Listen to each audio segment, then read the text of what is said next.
మన ఆలోచన ప్రకారం నడవడం మొదట్లో తీపిగా ఉంటుంది, కానీ చివరిలో అదే చేదుగా మారుతుంది. Praise the Lord everyone. Welcome to pearls from Proverbs episode 8. ఈరోజు మనం ఒక గంభీరమైన వాక్యాన్ని చూద్దాం. సామెతలు 1:31.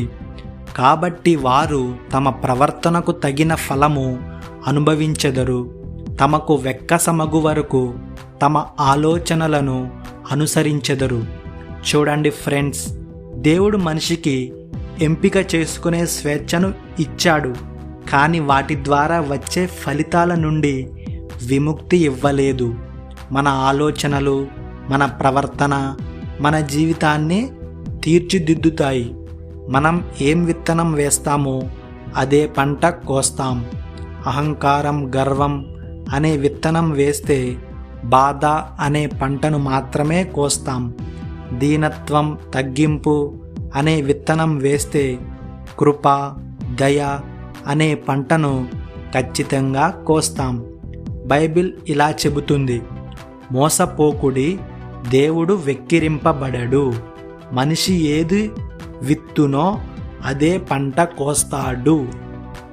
మనకు అనిపిస్తుంది నా ఆలోచన సరైనదే కదా అని, కానీ దేవుడు ఈ మాట చెబుతున్నాడు, ఒకని ఎదుట సరి అయినదిగా కనబడు మార్గము కలదు, అయితే తుదకు అది మరణమునకు త్రోవ తీయును అని.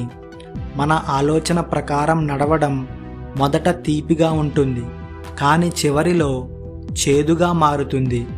దేవుణ్ణి అడగకుండా, ఆయన చిత్తాన్ని తెలుసుకోకుండా తీసుకున్న నిర్ణయం మనల్ని నాశనానికే నడిపిస్తుంది. నీ ఆలోచన కాదు, దేవుని ఆలోచన ఉత్తమం. నా ఆలోచన కాదు, దేవుని ఆలోచనే ఉత్తమం. నీ మార్గం కాదు, దేవుని మార్గం నిజమైనది. దేవుని వాక్యము, దేవుని జ్ఞానము మనకు పరిమితులు ఇవ్వడం కాదు, రక్షణ ఇస్తుంది. దేవుడు పెట్టిన బౌండరీస్ మన స్వేచ్ఛను తగ్గించవు, కానీ మన జీవితాన్ని రక్షిస్తాయి. దేవుడు మనకు సరిహద్దులు పెట్టాడు, మనకు నష్టము రాకుండా ఉండటానికే.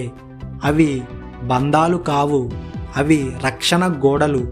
మన జీవితంలో చాలాసార్లు మనం తప్పులు చేస్తాం, దాని ఫలితంగా మనకు కష్టాలు వస్తాయి.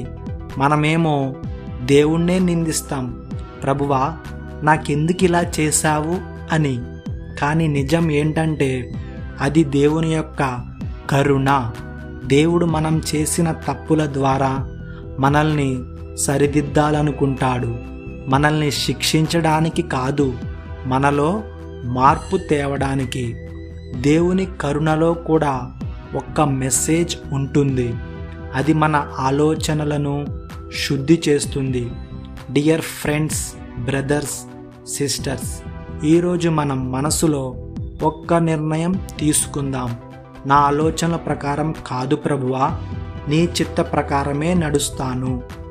ప్రతి నిర్ణయం తీసుకునే ముందు దేవుణ్ణి అడుగు. ఒక దారిలో కొత్తగా వెళ్ళే ముందు వాక్యమును చదువు. అప్పుడు మన జీవితం పశ్చాత్తాపంతో కాదు, ప్రశాంతతతో ముగుస్తుంది. యేసు ప్రభువు ఒక మాట ఇలా చెబుతున్నాడు, నా మాటలు ఆలకించువాడు జ్ఞాని, వాడు జ్ఞాని. మనం కూడా ఆ జ్ఞానిలాగే ఉండాలి. మన మార్గం కాదు, దేవుని మార్గంలోనే నడుద్దాం.